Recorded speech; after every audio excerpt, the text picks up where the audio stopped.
Assalamualaikum warahmatullahi wabarakatuh.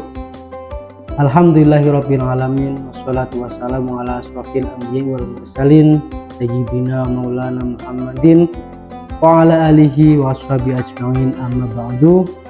Qala Allah ta'ala fi kitabihil karim ba'da a'udzu billahi minasyaitonir rajim. Bismillahirrahmanirrahim. Ya ayyuhalladzina amanu kutiba alaikumus syiyamu kama kutiba alal ladzina min qablikum la'allakum tattaqun.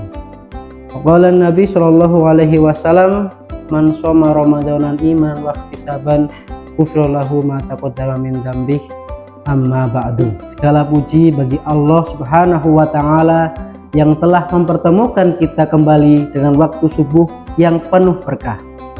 Salawat dan salam semoga tercurah kepada junjungan kita Nabi Muhammad sallallahu alaihi wasallam, keluarga, sahabat, dan seluruh umatnya hingga akhir zaman.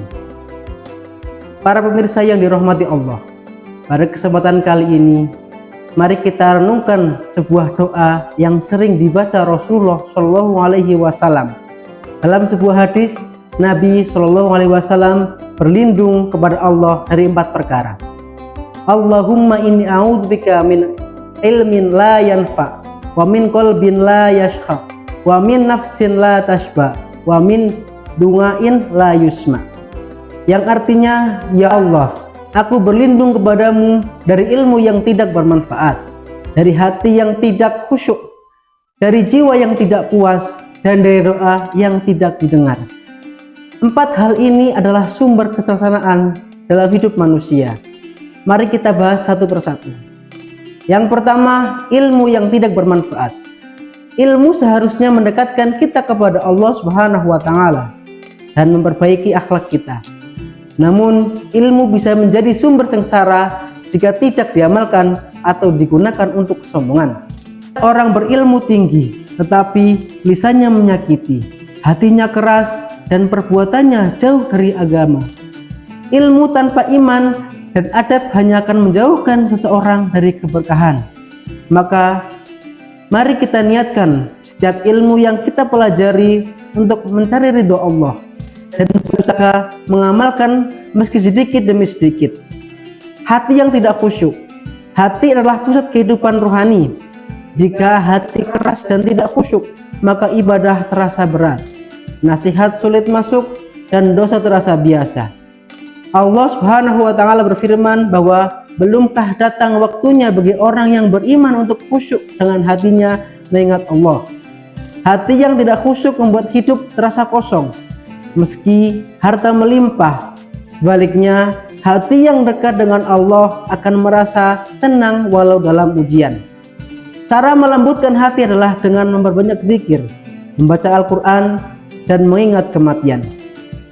Yang ketiga, jiwa yang tidak pernah puas. Nafsu yang tidak pernah puas adalah sumber kegelisahan. Sudah memiliki 1, ingin 2. Sudah mencapai jabatan tinggi, masih merasa kurang. Rasulullah Shallallahu alaihi wasallam bersabda bahwa seandainya manusia memiliki 1 lembah emas, ia akan menginginkan lembah yang kedua. Ketidakpuasan duniawi membuat seseorang lelah mengejar bayangan.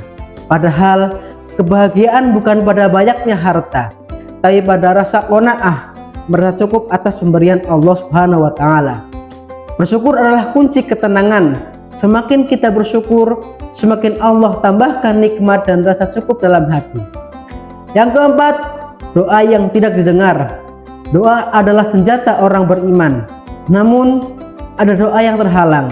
Salah satunya karena hati yang lalai, makanan yang haram, atau hubungan yang rusak dengan sesama. Jika doa terasa jauh dari pengabulan, jangan buru-buru menyalahkan takdir. Mari kita periksa diri, bagaimana sholat kita, bagaimana kejujuran kita, bagaimana hubungan kita dengan orang tua dan sesama.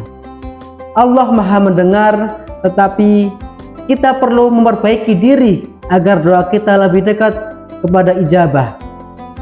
Pemirsa yang dimuliakan Allah Subhanahu wa taala, 4 hal ini, ilmu yang tidak bermanfaat, hati yang tidak khusyuk, jiwa yang tidak pernah puas, dan doa yang tidak didengar adalah sumber sengsara dunia dan akhirat. Maka Setiap selesai sholat, mari kita panjatkan doa perlindungan ini. Jangan hanya di lisan, tapi juga diiringi dengan usaha memperbaiki diri. Semoga Allah menjadikan ilmu kita bermanfaat, hati kita lembut, jiwa kita qanaah, dan doa-doa kita diijabah. Wallahu a'lam bishawab. Assalamualaikum warahmatullahi wabarakatuh.